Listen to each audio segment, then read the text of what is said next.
Bonjour et bienvenue à ce nouveau numéro de l'émission Que dit la loi pour le compte de cette semaine. Les éléments de la police républicaine, en partenariat avec le Centre national de sécurité routière, ont l'habitude de marteler ceci. Plus de motos à deux roues, sans plaque d'immatriculation en circulation, encore moins de conducteurs, sans casque sur sa tête. Et la nouvelle donne désormais est même de faire des passagers des différents engins à deux roues, de les emmener donc à porter des casques. Des situations qui ne plaisent pas toujours aux usagers de la route, mais quels sont les bien fondés de ces différentes décisions? On en parle dans la suite de notre émission qui porte globalement sur le thème de la sécurité, d'abord de la circulation, de la sécurité routière, avec notre invité, Monsieur Corvi était. Bonjour. Bonjour, monsieur le journaliste. Merci d'être venu encore une fois répondre à nos questions cette semaine. C'est un plaisir réitéré. Le plaisir est partagé pour nous. Vous êtes chef service régulation du comportement des usagers de la route au Centre national de sécurité routière. Avec vous, on parle depuis 2 semaines déjà de plusieurs questions liées donc à la circulation, mais également à la sécurité routière. Et on était en train de parler la semaine dernière des différents facteurs de risque en circulation. Et là, je souhaiterais qu'on puisse parler aussi cette semaine déjà du respect des feux tricolores. On a commencé à embrayer dessus déjà la semaine dernière. Déjà, pour l'usager lambda qui nous regarde, qui nous suit, lorsqu'on parle des feux tricolores, du point de vue biaba, terre à terre, qu'est-ce qu'on en retient?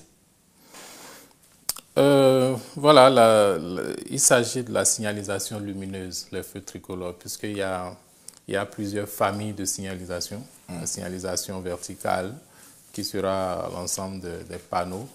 La signalisation horizontale, donc tout ce qui est marquage au sol. La signalisation lumineuse, donc tout ce qui est feu, n'est-ce pas? Et donc les feux tricolores rentrent dans cette catégorie de signalisation. On a les feux tricolores, on a les feux bicolores, on a les flèches de direction, etc. On a les feux jumelés aux panneaux de signalisation. Bref, c'est tout un ensemble qui se conjugue, en fait, qui se conjugue dans une parfaite cohérence. Donc les feux tricolores vont obéir, leur implantation va obéir aux règles classiques d'implantation de la signalisation, le principe de cohérence, le principe de valorisation, etc. Donc, pour ce qui est feu tricolore, c'est de façon terre à terre basique. C'est un dispositif lumineux de gestion du trafic qui a vocation notamment, on va dire, à gérer les ordres de passage, soit sur une section droite et très souvent aussi en intersection. Sur une section droite, les feux tricolores, donc c'est quoi? C'est 3 couleurs, c'est pourquoi on parle de feux tricolores, rouge, orange et puis le vert. D'accord? Le rouge qui vous impose un arrêt obligatoire, l'orange qui vous demande de vous préparer à l'arrêt qui l'annonce et qui sera rouge, et le vert qui vous donne une priorité de passage. Donc ces feux tricolores renseignent aussi sur les différentes règles de priorité. La priorité de passage pour le feu vert, la perte de priorité pour le feu rouge. Et même la priorité à droite lorsqu'on aura une flèche directionnelle. On va revenir. Donc, ces 3 couleurs vous indiquent le comportement à avoir, tout simplement. Donc, quand vous voyez un rouge, vous vous arrêtez. C'est aussi simple que ça. L'orange, vous ralentissez pour pouvoir marquer un arrêt correct, normal et tout ça. Le vert, vous avez la priorité de passage. Et lorsque les gens circulent, respectent les feux, ils doivent respecter les couloirs de circulation. Vous l'avez clarifié la semaine dernière. Mais il y avait aussi la parenthèse liée à la différence à faire entre piste cyclable et bande cyclable. Quelle est la différence qui existe? Oui, c'est une question simplement liée à la géométrie de la route et à ses aménagements. Dans l'un ou l'autre des cas, à l'origine, la piste cyclable est une voie qui était à l'origine destinée aux usagers non motorisés, les cycles. Et ça reste encore constant dans la réglementation française, la piste cyclable. Mais ce n'est pas la norme. Chaque pays, sur la base de son environnement, de sa sociologie, de son mode de locomotion, on va dire, va adapter le concept. L'essentiel, c'est qu'est-ce qu'on fait pour que cela puisse garantir la sécurité des citoyens sur la voie publique, donc la protection de leur intégrité physique. Et donc, chez nous, la piste cyclable, nous allons davantage la prévoir pour les usagers motorisés, 2 et 3 roues motorisées. Hein. Et la différence entre les deux, je disais, c'est une question de profil de géométrie. La piste cyclable, elle est confondue à la chaussée, puisque sur la chaussée est faite de voies aussi. La piste cyclable est confondue à la chaussée, mais elle est délimitée par une signalisation horizontale. Elle peut être en ligne continue ou bien en ligne discontinue. Mais généralement, pour garantir que ces usagers-là restent dans leur couloir et qu'il n'y ait pas de manœuvre de sortie et d'entrée, on va plutôt préférer une ligne longitudinale continue. Elle sera discontinue à des endroits où on estime que, voilà, des ouvertures, on estime que le motocycliste aura des besoins de manœuvre de tourne à gauche, par exemple. Donc ça, c'est la bande cyclable. Elle est sur la chaussée. Elle est confondue avec la chaussée à vue d'œil, mais elle est délimitée par une signalisation horizontale. Tandis que la piste cyclable, elle, sera délimitée, séparée de la chaussée par un obstacle physique.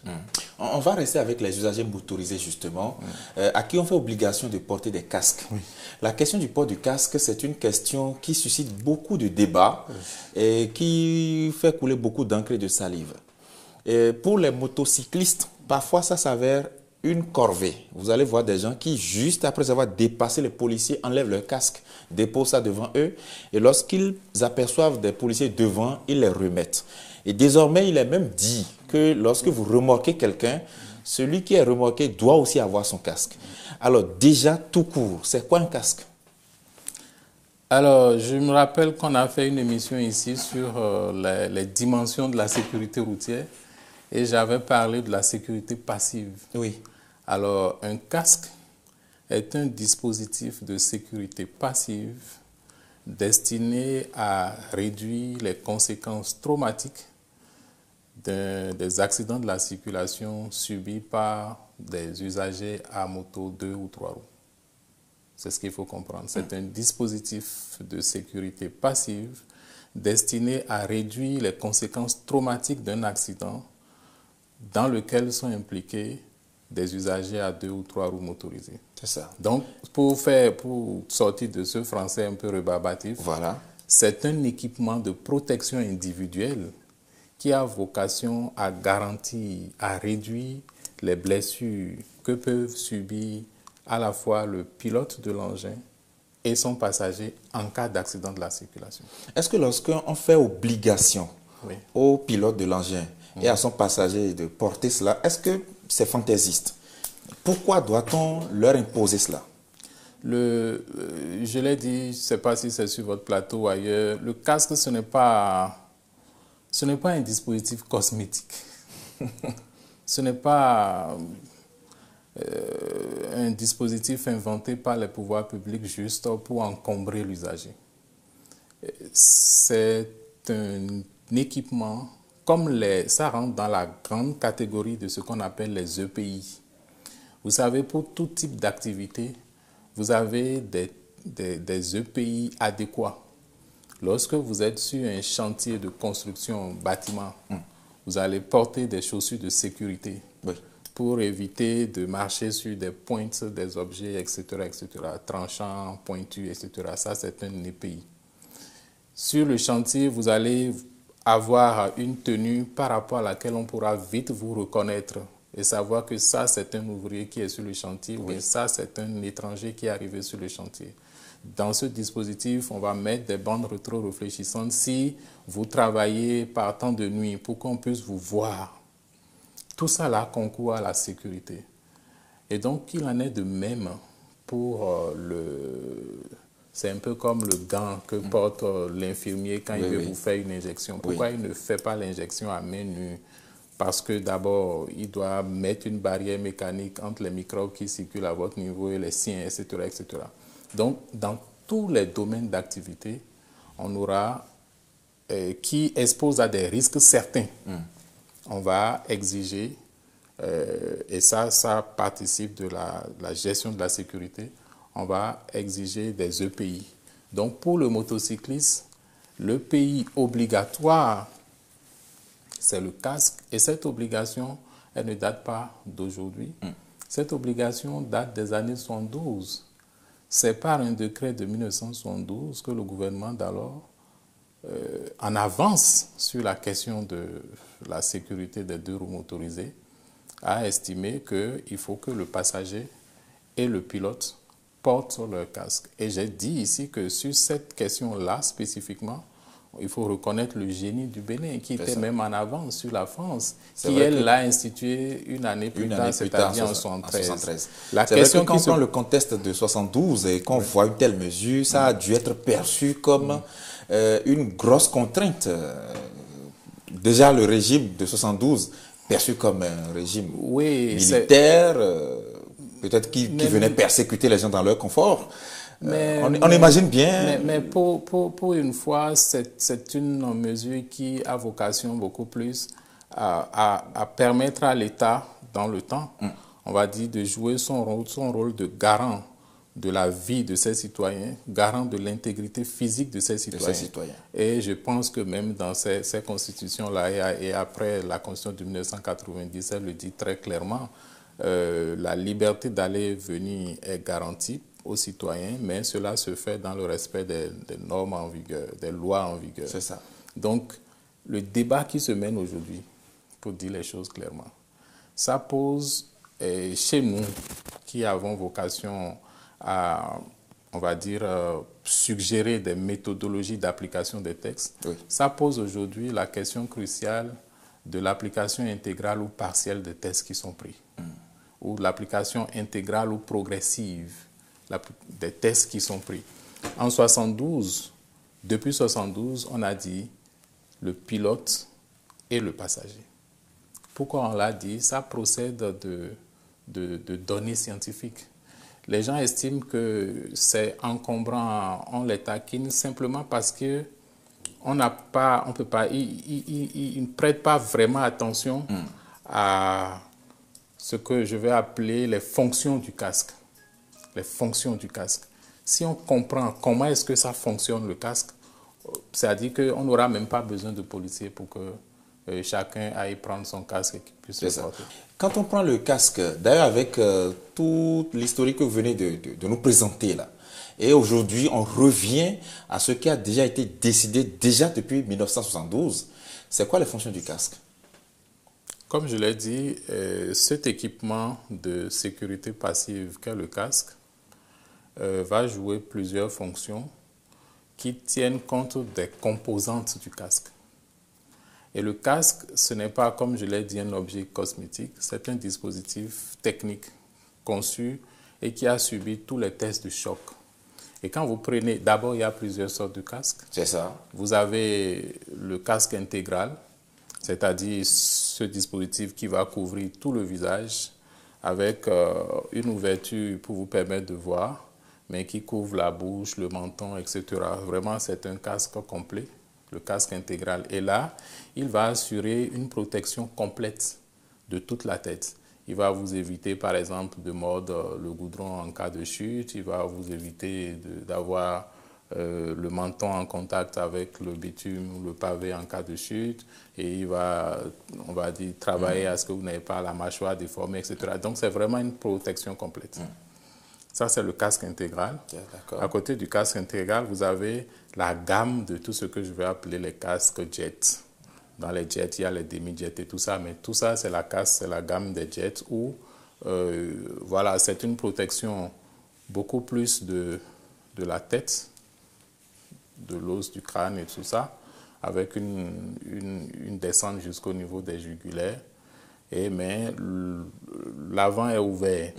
On voit le visage de l'intéressé. Pour un casque intégral, on ne peut pas reconnaître tout de suite l'intéressé qui le porte. Mais pour un casque jet, on va le reconnaître tout de suite parce que tout le visage, la face elle est ouverte. Ça n'empêche pas qu'il y ait peut-être un petit fil qui passe par le menton. Je vais en parler dans les composantes. D'accord. Dans les composantes du casque. Donc, je parle de la forme globalement. Bien, oui. Donc, on a les intégraux, on a les jets. Et puis, entre les deux, on a un hybride. Je laisse tomber toutes les spécificités des jets, des demi-jets, on n'a pas assez de temps. Et puis, le troisième type, vraiment, dans les grandes catégories, on a les modulables. Les modulables vous pouvez à la fois avoir un casque intégral, et puis à un moment donné, vous pouvez décider de soulever tout le bas, et ça devient un casque jet. Donc, en fonction de l'usage que vous voulez faire. Quand vous êtes en ville, vous pouvez décider, je ne vais pas vite et tout ça, je peux remonter. Mais quand je suis en race campagne, je veux monter jusqu'à 80 km à l'heure. Là, je ferme pour garantir davantage de protection. Donc, sur les formes, c'est ce qu'on a. Mais maintenant, les composantes, c'est les mêmes composantes pour toutes les formes de casque. Vous avez d'abord la première partie qui est la partie lisse qu'on voit. De couleur jaune, verte, rouge, etc. Ou avec des dessins, des designs pour faire un peu tendance. D'accord? Cette partie-là, c'est ce qu'on appelle la coque extérieure rigide du casque. Cette coque extérieure rigide a vocation à travailler comme une barrière mécanique entre la tête et l'objet que la tête est amenée à heurter en cas d'accident de la circulation. Mais pour que ce rôle soit suffisamment joué de façon optimale, on va travailler sur la matière de cette coque extérieure rigide. Aujourd'hui, vous avez même des coques extérieures rigides en Kevlar. Vous connaissez le Kevlar? Non. Vous voyez la matière qui tapisse les gilets par balle. D'accord. On tire, mais ça ne traverse pas. C'est vrai que on peut sentir la douleur. Pour ceux qui l'ont, moi je ne l'ai jamais expérimenté, mais pour ceux qui l'expérimentent, ils disent, on sent un choc, un coup, mais la balle ne traverse pas. Donc vous avez des casques en Kevlar, vous avez des casques en polystyrène expansé, vous avez des casques en fibre de verre. Donc plusieurs matières dont la résistance est testée. Mais pour servir toutes ces explications, est-ce qu'au Bénin, on a ces différentes Oui, bien sûr. Il y a des casques comme ça? Il y a des casques. On n'a pas forcément des casques en Kevlar parce que on n'est pas sur des pistes de Formule 1 ou sur des pistes où on lance la moto à 250-300 km à l'heure. Mais vous savez, le casque, il est conçu, dimensionné en fonction de l'usage que vous voulez faire de la moto. C'est ça. Le casque du motard est différent et doit être même différent du casque du motocycliste ou du cyclomotoriste. D'accord. C'est un peu comme si vous voulez acheter une voiture pour votre utilisation personnelle, aller au boulot, aller sortir avec la famille, etc. Vous n'allez pas acheter un autocar.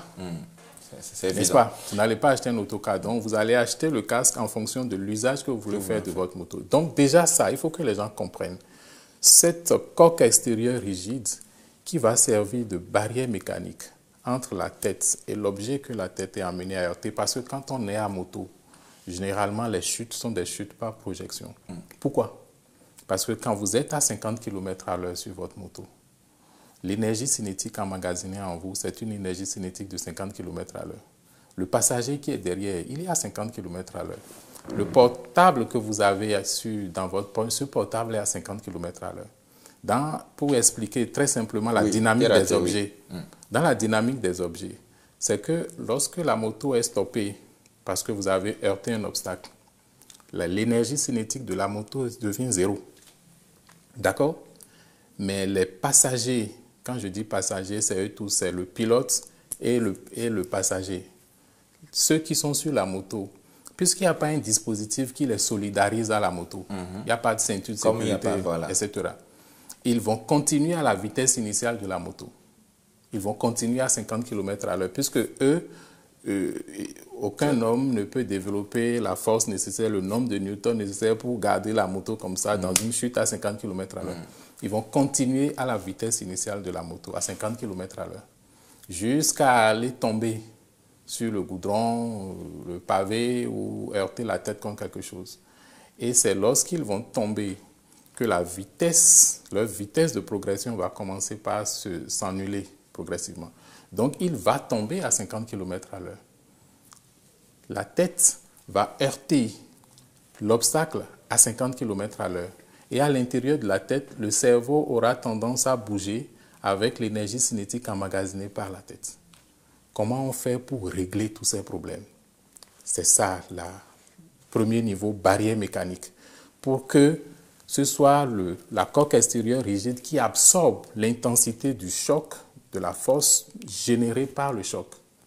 Et s'il y a des objets, pointes, cailloux et tout ça, ça empêche le contact avec votre tête. Et le polystyrène, le Kevlar, tout ça là, a vocation à répartir l'intensité du choc sur tout le casque pour que vous puissiez rester encore un peu éveillé et vite quitter la voie au cas où il y a d'autres véhicules qui viendraient. Parce que généralement, parfois, ce n'est pas la chute qui tue, mais c'est le séjour un peu prolongé sur la voie, on est achevé par d'autres.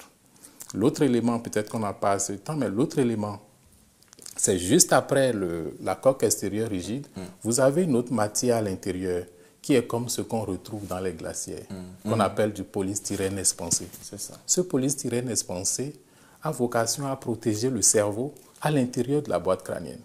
Parce que normalement, notre cerveau, il ne peut pas bouger de plus d'1 millimètre à l'intérieur. Le cerveau baignant dans le liquide céphalorachidien ne doit pas bouger à plus d'1 millimètre. À plus d'1 millimètre, il aura ce qu'on appelle des déchirures, des traumatismes. Vous allez retrouver des patients à l'hôpital qui ne savent plus comment ils s'appellent. Ils ne reconnaissent plus ses parents, ils ne reconnaissent plus personne. Il devient un peu comme un légume. C'est qu'il y a eu des déchirures à ce niveau-là. Pour éviter ce traumatisme fermé, la matière, ce polystyrène à l'intérieur, va densifier le casque pour amortir la décélération du cerveau à l'intérieur de la boîte crânienne. Et tout ça, c'est des mécanismes qui sont testés avant que ce soit vendu. C'est après ça que vous allez voir la couche, la mousse là, qui est la garniture intérieure, qu'on aperçoit la garniture intérieure de confort et qui touche la tête et tout ça. Et puis, pour que tout ça fonctionne, vous devez avoir, le casque doit avoir une sangle. Une sangle qui solidarise la tête au casque pour lui permettre de jouer ses fonctions. Plusieurs fois dans les PV d'accident, on a vu que l'intéressé a porté le casque, mais au moment de la chute, le casque est parti. Donc, elle n'a plus joué le rôle. Elle n'a plus joué ce rôle. Ce type de traumatisme, donc fermé et ouvert, c'est-à-dire fracture de l'os du crâne, poinçonnement de l'os du crâne, abrasion du visage, parce que je ne sais pas si vous êtes jamais tombé à moto, mais généralement, c'est qu'on fait encore plusieurs mètres avant, quelques distances avant de s'arrêter, donc le visage au contact et tout ça et tout ça. Donc abrasion, tout ce qui est abrasion, tout ce qui est fracture au niveau de l'os du crâne, tout ce qui est ponctionnement, tout ce qui est pénétration, le casque va aider à ça et va aider également à protéger le cerveau. Donc, les médecins parleront de deux grands types de traumatismes que ce casque va protéger, c'est-à-dire traumatisme ouvert, traumatisme fermé. Fermé pour tout ce qui est en lien avec le cerveau, ouvert pour tout le reste. Et donc, ces deux traumatismes sont subis aussi bien par le pilote que par le passager. Puisqu'ils sont sur le même moyen de locomotion, ils ont la même énergie cinétique, ils ont, on va dire, ils sont exposés à ces mêmes risques-là. C'est parce que dans l'application, on a fait l'option d'une application progressive qu'aujourd'hui, cela donne l'impression d'être une nouveauté. D'être une nouveauté.